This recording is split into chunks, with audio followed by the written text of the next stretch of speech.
बिस्मिल्लाहिर्रहमानिर्रहीम। अस्सलाम वालेकुम स्टूडेंट्स, क्या हाल है? ठीक है आप लोग? तो शाहज़ेब ख़ान अपने न्यू यूट्यूब लेक्चर के साथ हाज़िर हुए हैं। तो हम कोर्स स्टार्ट किया हुआ था हमने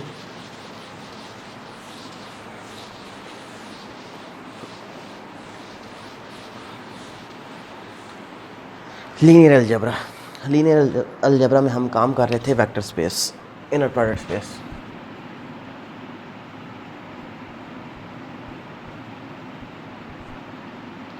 इनर प्रोडक्ट स्पेस के बारे में हम काम कर रहे थे। उससे पहले भी हमने काफ़ी काम कर लिया था। लास्ट लेक्चर में हमने काम किया था कि what is orthonormal and orthogonal basis. Orthogonal basis कौन सी होती हैं, और हमारे पास वो बेसिस जो हमारे पास यू आई और U J is equal to zero आ जाए। इफ़ और हमारे पास क्या होती थी बेटा कि ऑर्थोनॉर्मल क्या होती थी, O R T H, orthonormal वो होती थी हमारे पास यू आई और यू जे हमारे पास इज़ इक्वल टू या ज़ीरो या one. If I is equal to J, if I is not equal to J, if I is equal to J, तो ये हमारे पास ऑर्थोनॉर्मल बेसिस थी। तो अब हमारे पास सिंपल बेसिस गिवन हो तो उसको हम किस तरीके से ऑर्थोनॉर्मल बेसिस में कंस्ट्रक्ट करते थे। How we can construct, how I can construct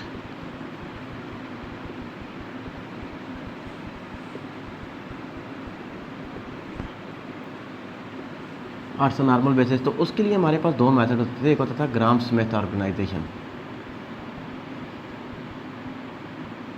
gram Schmidt SCHMITT, SCHMIDT, Gram Schmidt process भी हम इसको बोलते थे। Gram Schmidt organisation, orthonormalisation process,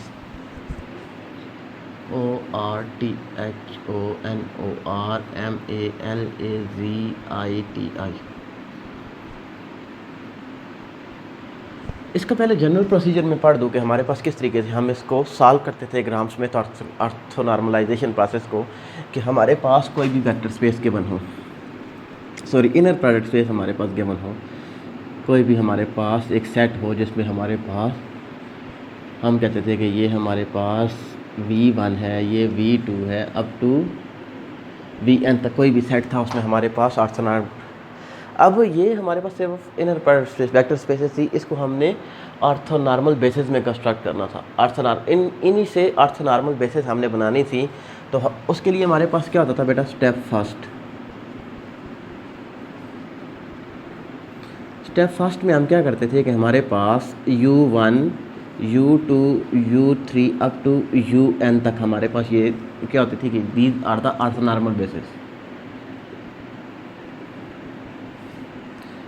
these are the orthonormal basis.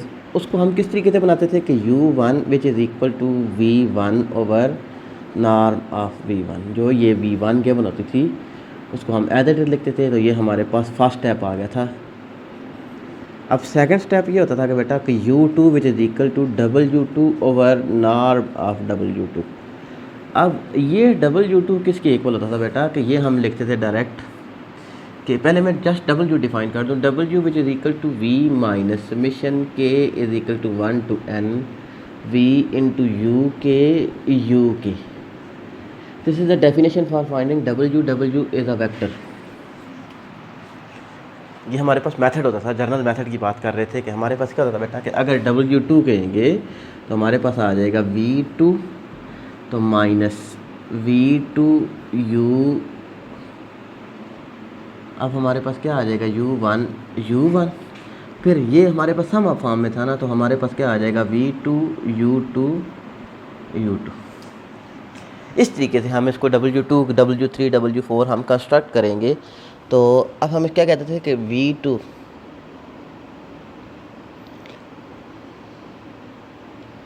U2 U1 sorry एक mistake कर रहा था कि हमारे पास क्या आ जाएगा बेटा कि स्टार्ट 0 से, मैं समझा 0 से स्टार्ट हो रहा है, तो हमारे पास क्या था कि स्टार्ट हो रहा था 1 से। तो हमारे पास v1 minus v1 into u1 ये हमारे पास w की वैल्यूज़ आ गई थी। अब w3 किसकी, तो v2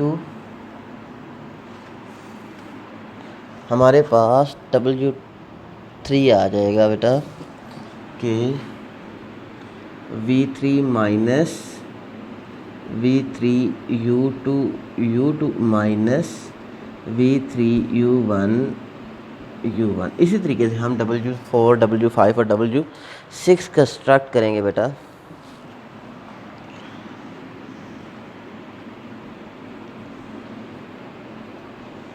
ये तो था हमारे पास फाइंडिंग आउट w हमारे पास किसके इक्वल था। फिर इस तरीके से हम उसमें नाम फाइंड आउट करते थे। ये मैं आप लोगों को तरीका बताता हूँ, ये तो जनरल स्टेप बता रहा था कि हाउ वी कैन, मैं एक एग्जांपल से खुद से कंस्ट्रक्ट करूँगा, फिर दूसरा मेथड भी मैं इससे बताऊँगा। इससे रिलेटेड 4-5 क्वेश्चन है बेटा, ग्राम स्मिथ ऑर्गेनाइजेशन से रिलेटेड।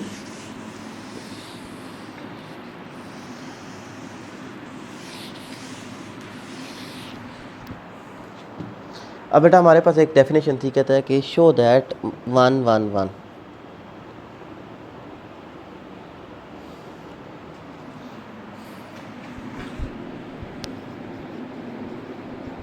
शो दैट हमारे पास एक सेट था 1 1 1, दूसरा था बेटा हमारे पास 0 1 1 0 1 1, फिर उसके बाद 0 0 1। ये हमारे पास एक सेट था, एक बेसिस थी सिंपल। हमारे पास क्या था, बेसिस क्या होता है, component of an inner product space. तो अब हमने क्या करना था, कंस्ट्रक्ट एन ऑर्थोनॉर्मल बेसिस। तो अब उसी तरीके से बेटा हम काम करेंगे, सॉल्यूशन स्टार्ट करते हैं। तो अब हमारे पास क्या था बेटा कि हमें क्या चाहिए, u1 किसके इक्वल होता है, v1 over norm of v1। तो बेटा हमारे पास v1 क्या था, 1 1 1 ओवर नॉर्म हमारे पास क्या आ जाएगा बेटा, 1 का स्क्वायर प्लस 1 का स्क्वायर प्लस 1 का स्क्वायर। नॉर्म किस तरीके से फाइंड आउट करते थे, ईच कंपोनेंट का स्क्वायर डॉट प्रोडक्ट के साथ जब हम कहते थे, तो हमारे पास क्या आ जाएगा बेटा, ये हमारे पास आ गया था 1 1 1 ओवर √3। तो हम इसको लिख सकते थे बेटा कि which is equal to 1 over √3 1 over √3 1 over √3। ये हमारे पास क्या आ गया था बेटा, इसको हम कहते थे कि ये हमारे पास पहली आ गई थी। अब नेक्स्ट के लिए हम क्या कहते थे बेटा, u2 which is equal to w2 over norm of w2। अभी मैंने तरीका बताया था कि w2 किसके इक्वल होता था बेटा, कि v2 माइनस v2 u1, क्योंकि ये हमारे पास जनरल प्रोसीजर था बेटा इसका w फाइंड आउट करने का, कि v minus summation k is equal to 1 to n v minus u k कि हमारे पास जितनी भी टर्म हो जाएगी, अगर k is equal to w1 के लिए तो 1, w2 के लिए फिर हम सम ऑफ फॉर्म का मतलब क्या था, 1 फिर 2 फिर 1 2 3 3 के लिए फिर 1 2 3 4 के लिए। ये हमारे पास w फाइंड आउट करने का तरीका था। अब हमारे पास ये तो क्या था, v1, ये v2, ये v3। तो अब हमें क्या चाहिए बेटा, कि v2 हमारे पास क्या था, v2 था, w की वैल्यू फाइंड आउट कर लें। w2 की वैल्यू हम फाइंड आउट कर रहे थे, v2 हमारे पास क्या था, 0 1 1 माइनस, उसके बाद v2 हमारे पास क्या था, 0 1 1 इंटू u1 हमारे पास क्या आया था, 1 ओवर √3 1 ओवर √3 1 ओवर √3। ये हमारे पास आया था बेटा। तो उसके बाद हम इधर ही लिख देते थे कि ये हमारे पास 1 ओवर √3 1 ओवर √3 1 ओवर √3। ये हमारे पास w2 फाइंड आउट करने का फार्मूला था। तो w2 हम क्या कहते थे, 0 1 1 माइनस। तो अब बेटा पहले हम इसको करेंगे, फिर उसके बाद जो टर्म आएगी उसको इसके साथ मल्टीप्लाई कर देंगे। तो 0 इसके साथ इनर प्रोडक्ट स्पेस को हम किस तरीके से मल्टीप्लाई करते थे बेटा, डॉट प्रोडक्ट के साथ। तो 0 × 1 तो 0 प्लस 1 × 1 ओवर √3 प्लस 1 ओवर √3 हमारे पास इंटू हमारे पास क्या आ गया था बेटा, 1 ओवर √3 1 ओवर √3 1 ओवर √3। तो W2 which is equal to 0 1 1, ये टर्म हमारे पास आ गई थी। तो हम क्या कहते थे बेटा कि 2/√3 इंटू 1/√3 1/√3 1/√3, तो ये हमारे पास स्केलर प्रोडक्ट था बेटा। स्केलर प्रोडक्ट ईच कंपोनेंट के साथ मल्टीप्लाई होता है। तो W2 हमारे पास क्या आ जाएगा बेटा, मैं ऊपर कर देता हूँ।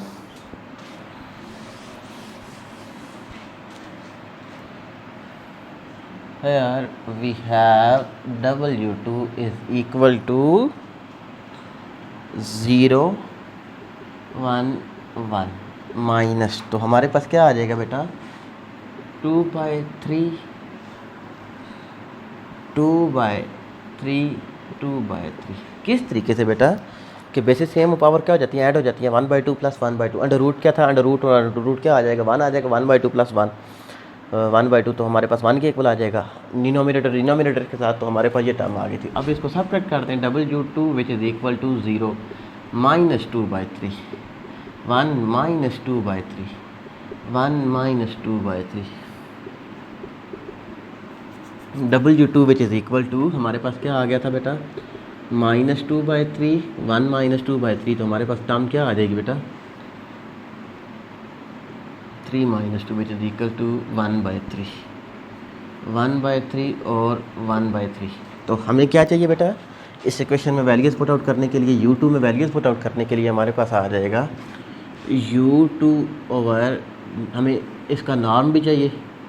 W2 का नॉर्म हमारे पास क्या आ जाएगा बेटा, हम इसको कह सकते थे कि ये हमारे पास आ जाएगा -2/3 का स्क्वायर प्लस 1/3 का स्क्वायर प्लस 1/3 का whole square which is equal to whole under root. तो norm of W2 which is equal to 4/9 plus 1/9 plus 1/9 whole under root. तो norm of W2 which is equal to 9 4 plus 1 plus 1 which is equal to 6/9। तो हमारे पास क्या आ जाएगा बेटा √6/3। तो √6 को हम लिख सकते थे बेटा 2√3/3 हमारे पास आ गया था।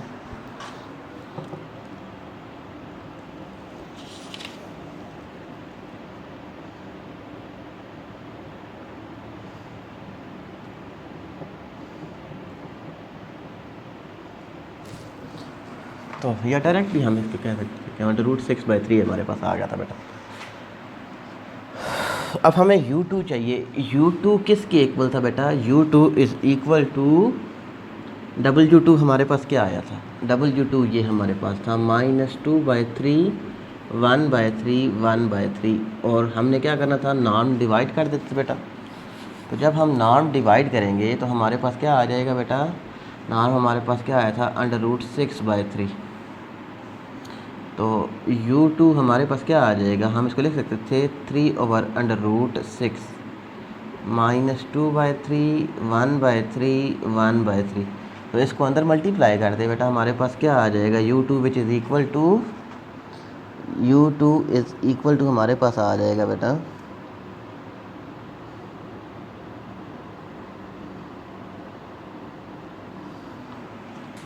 तो 3 के साथ कैंसिल आउट हो जाएगा, -2/√6 1/√6 1/√6। तो ये हमारे पास क्या आ गया था बेटा, हमने दूसरी कंस्ट्रक्ट कर ली थी। अब हमें तीसरी चाहिए बेटा। तो मैंने पहले कहा था कि U3 किसकी इक्वल आ जाएगा बेटा, ये आई थिंक आप लोग लिख चुके हैं, तरीका समझ आ जाएगा लिखने आपने। तो हमारे पास थर्ड आप लोगों ने खुद कंस्ट्रक्ट करनी थी, फिर मैं एक और मेथड इसके बारे में समझाऊंगा कि U3 इज़ इक्वल टू हमारे पास आ गई थी बेटा कौन सी, which is equal to W3 over norm of W3। तो W3 हमारे पास किसके इक्वल होता था, आपने खुद कंस्ट्रक्ट करने हैं कि V3 minus V3 U1 minus V3 U2 ये हमने बनाया था, U1 हमने पहले फाइंड आउट किया था, V3 हमारे पास ये गिवन था, सारी की सारी वैल्यूज़ गिवन थी। तो हमने ये वैल्यूज़ फाइंड आउट करनी है, U3 फाइंड आउट करना है। तो this procedure is known as Gram Schmidt orthogonal orthonormalization important chapter है बेटा। अगर एग्ज़ाम पॉइंट ऑफ व्यू से, अगर आपका ऑनलाइन एग्ज़ाम नहीं होता तो ये क्वेश्चन इंपॉर्टेंट होता है। इससे रिलेटेड एक्सरसाइज में 4 क्वेश्चन है लास्ट, तो आप लोगों ने ये करने हैं। इसके 2 प्रोसीजर थे बेटा, 2 मेथड थे। दूसरा मेथड मैं अभी आप लोगों को समझाता हूँ कि पहले तो मैंने आप लोगों को समझा दिया था। तो सेकंड मेथड पर हम जाते हैं।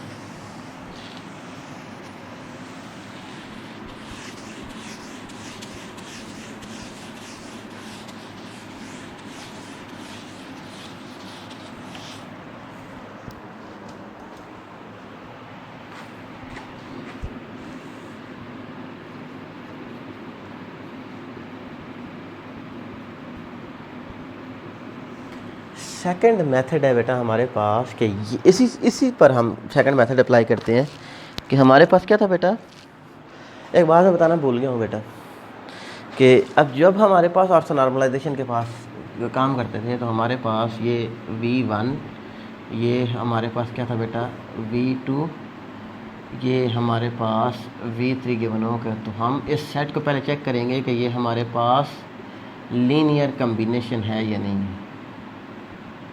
लीनियर कम्बिनेशन का मतलब ये होता है बेटा कि कोई भी 3 a + b + c = 0, तो अगर a = 0 अलग से, b = 0 अलग से, c = 0 अलग से आ जाए तो हम क्या कहते थे कि ये आपस में क्या है, लीनियरली इंडिपेंडेंट है।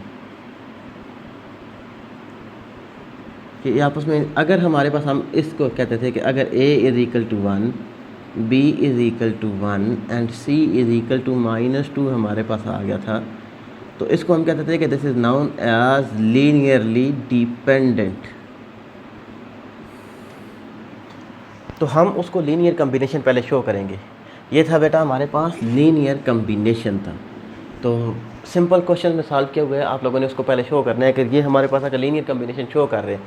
एक तो मेथड, इसके भी 2 मेथड थे हमारे पास कि तीनों को लिखें, ये V1, ये V2, V3। इसको बेटा हम क्या करें, रिड्यूस एचलान फॉर्म में कन्वर्ट करें, एचलान फॉर्म में या रिड्यूस एचलान फॉर्म में कन्वर्ट करें। इसकी रैंक फाइंड आउट करें। रैंक हमारे पास, हम इसकी फाइंड आउट करेंगे बेटा अगर रैंक नंबर ऑफ़ वेरिएबल्स के इक्वल आ जाए। जितने वेरिएबल्स थे x1, x2, x3, तो अब हमारे पास रैंक नंबर ऑफ़ वेरिएबल्स के इक्वल आ जाए तो वो भी हमारे पास क्या होता था, लीनियर कम्बिनेशन होता। इस मेथड से भी आप सॉल्व कर सकते हैं, इस मेथड से भी आप इसको सॉल्व कर सकते हैं। How we can find the linear combination. तो मैंने अभी आप लोगों को एग्जांपल करवा रहा था, उसके सेकंड मेथड के साथ हम इसको सॉल्व करते हैं। कि अब हमारे पास क्या था बेटा, सेट गिवन था 1 1 1, दूसरा था 0 1 1, तीसरा था बेटा हमारे पास 0 0 1। ये हमने एक ऑर्थोनॉर्मल बेसिस थी, हमने कंस्ट्रक्ट करनी, सिर्फ बेसिस थी, हमने इसी में से ऑर्थोनॉर्मल बेसिस कंस्ट्रक्ट करनी है। फिर बाद में हम उसको चेक भी कर सकते थे कि क्या ये ऑर्थोनॉर्मल हैं या नहीं है। तो पहला तो मैंने आप लोगों को मेथड समझाया था। अब सेकंड मेथड में हम क्या करते थे बेटा,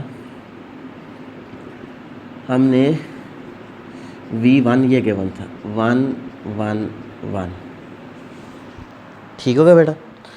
तो U1 किसके इक्वल होता है बेटा, इधर से ही हम उसी तरीके से हम सॉल्व करते थे बेटा।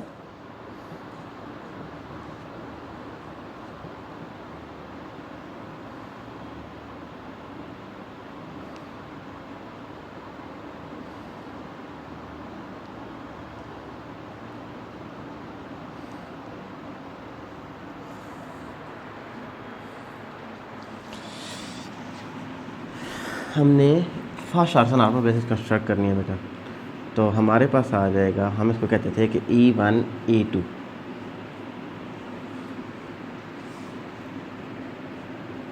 E3 E2 E3 E3 फिर E1। जितने हमारे पास नंबर होंगे उतने ही हम कांस्टेंट डिफाइन कर देंगे E1 E2। तो अब हमारे पास क्या था 1 1 1 1, इन सब की वैल्यूज हमारे पास 1 1 1 थी।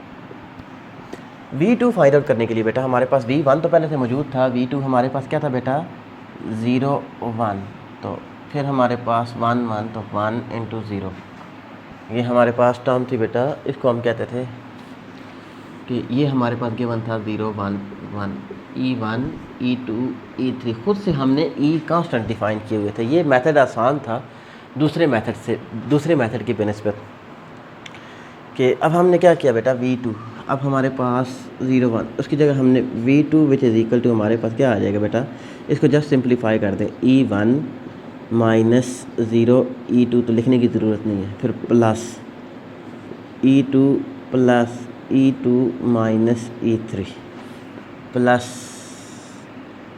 E3 इंटू 0 लिखने की ज़रूरत नहीं है, तो E1 हमारे पास आ गया था। तो अब V2 which is equal to 2E1 plus E2 minus E3, तो V2 which is equal to हमारे पास क्या आ गया था बेटा 2 1 माइनस 1, यही हमारे पास आ गया था।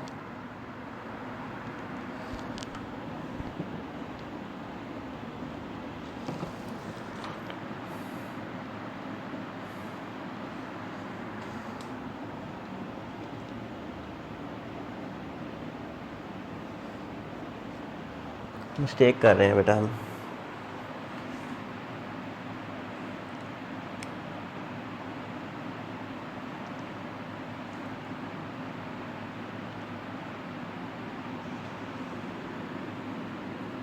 इधर हमारे पास E3 इंटू 0 माइनस E1 आएगा ना, AD माइनस BC, तो ये भी आपस में क्या हो जाएंगे बेटा हमारे पास 0 E1, तो अब टर्म हमारे पास किस में आ गई थी 0 1 और माइनस 1, हम इसके जो कोफिशिएंट थे उनको अलग करके लिखते हैं। तो हमारे पास U2 क्या होता है बेटा V2 over norm of V2, तो हमारे पास क्या आ जाएगा बेटा, हमारे पास 0 ओवर अंडर रूट 2, ये हमारे पास U2 आ गया था बेटा।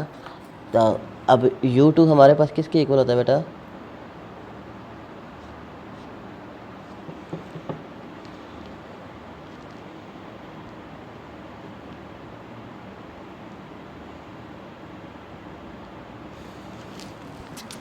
जस्ट हमने अभी इसको छोड़ दें, ये हमारे पास क्या आ गया था V2 आ गया था बेटा,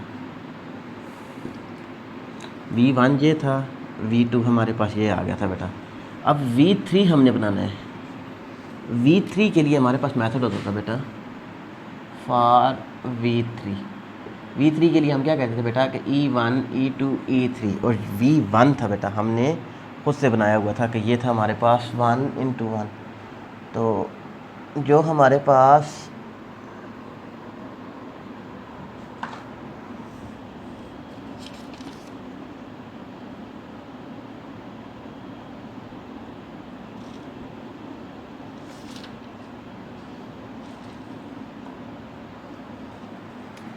यही तो हम लेकर चले थे ना, V1 को तो छोड़े हम V2 लेकर चल रहे थे ना, V1 V2 V3, तो V1 तो हमारे पास एज इट इज़ मौजूद था, V2 हमने लिया था बेटा 0 1 1, तो हमारे पास क्या आया था, यही हम लेते थे बेटा कि 0 1 इंटू 1, और दूसरा जो हमारे पास आया था 0 1 माइनस 1, तो अब इसको एक्सपेंड कर दें किसी भी के साथ, तो हमारे पास क्या आ जाएगा बेटा इधर E2 into 1 into minus 1 minus 1, ये हमारे पास आ गया था AD माइनस BC, ये हमारे पास माइनस E2 प्लस E3, तो वो वाली रोज़ और साथ में कॉलम हम छोड़ देते थे बेटा, कि हमारे पास क्या आ जाएगा प्लस E3,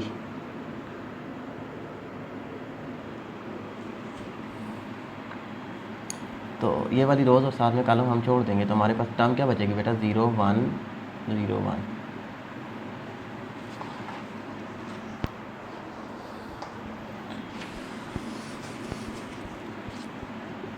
फॉर V3 के लिए हम चेक करते थे बेटा कि हमारे पास E1 E2 E3, तो हम ये हमारे पास 0 1 इंटू 1, और जो दूसरा हम लेकर आए थे 0 1 माइनस 1, ये हम टर्म्स लेकर आए थे बेटा। तो अब हम इसको क्या कहते थे कि ये हमारे पास क्या आ जाएगा, इसको किसी भी मेथड के साथ अगर हम इसको इस रो के साथ एक्सपेंड करते हैं तो ये टर्म हमारे पास क्या आ जाएगी बेटा, इस रो के साथ जब इस कॉलम के साथ एक्सपेंड करेंगे तो E1, तो ये हमारे पास E1 के साथ जब हम इसको एक्सपेंड करते हैं तो बेटा ये वाली रोज़ और ये वाले कॉलम हम छोड़ देंगे, तो हमारे पास 1 1 1 माइनस 1 प्लस 0 माइनस 0 लिखने की ज़रूरत ही नहीं है। तो विच इज़ इक्वल टू हमारे पास क्या आ जाएगा बेटा, ये हमारे पास आ जाएगा E1 इंटू 1 माइनस 1, तो विच इज़ इक्वल टू -2E1। ठीक होगा बेटा। तो अब हमारे पास -2E1 आ गया था, तो हम इसको लिख सकते थे +0E2 +0E3। तो जब हम इसको लिखते थे इसके कोफिशिएंट्स की फॉर्म में -2 0 और 0, तो ये हमारे पास किसकी वैल्यू आ गई थी, V3 की वैल्यू आ गई थी बेटा। अब U1 किसके इक्वल होता है, norm of V1 over norm of V1। U2 किसके इक्वल होता है, V2 over norm of V2, और U3 हमारे पास किसके इक्वल होता था, V3 over norm of V3। Simple सा मेथड था बेटा, थोड़ा सा मैं कम्प्लेक्स हो गया था इस वजह से कि पता नहीं चल रहा था। तो just I will repeat again कि ये तो हमारे पास मौजूद था, इसकी ज़रूरत ही नहीं क्योंकि हमारे पास V1 पहले से मौजूद था, उसका नाम लेंगे तो उसको फाइंड आउट कर लेंगे। अब हम इसको लेकर चलते थे V2 के लिए, हमने V2 स्टार बनाना है, इसको आप कोई और नाम दे दे बेटा। ये हमारे पास क्या आ गया था, V2 स्टार, इसको भी आप कंफ्यूज ना हो कि V3 स्टार।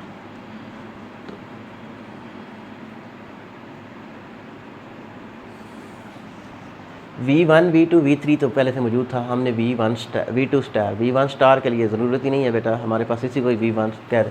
तो V2 स्टार के लिए हमें क्या था बेटा, ये जितने कांस्टेंट थे उनको डिफाइन कर दे, E1 E2 E2 E3 E3 E1, ये हमारे पास आ गया था। अब नेक्स्ट हमने क्या करना था बेटा कि उनकी वैल्यूज हमने डिफ़ाइन की, तो ये हमारे पास V2 स्टार आ गया था। अब इसको लेकर चलेंगे, ये हम फाइंड आउट करेंगे फॉर V3 स्टार के लिए। V3 स्टार हमारे पास क्या आ गया था बेटा कि ये टर्म हमारे पास आ गई थी, सिर्फ उसके कोफिशिएंट्स को हमने कंपेयर किया, और कोफिशिएंट्स को कंपेयर करने के बाद U1 U2 और U3 these are the orthonormal basis. ये हमारे पास सेकंड मेथड था बेटा, दो मेथड थे, इसको हम दोनों मेथड से कर सकते थे। तो इट्स अप टू यू कि आप किस मेथड से करते हैं। ग्राम स्मिथ ऑर्गेनाइजेशन था।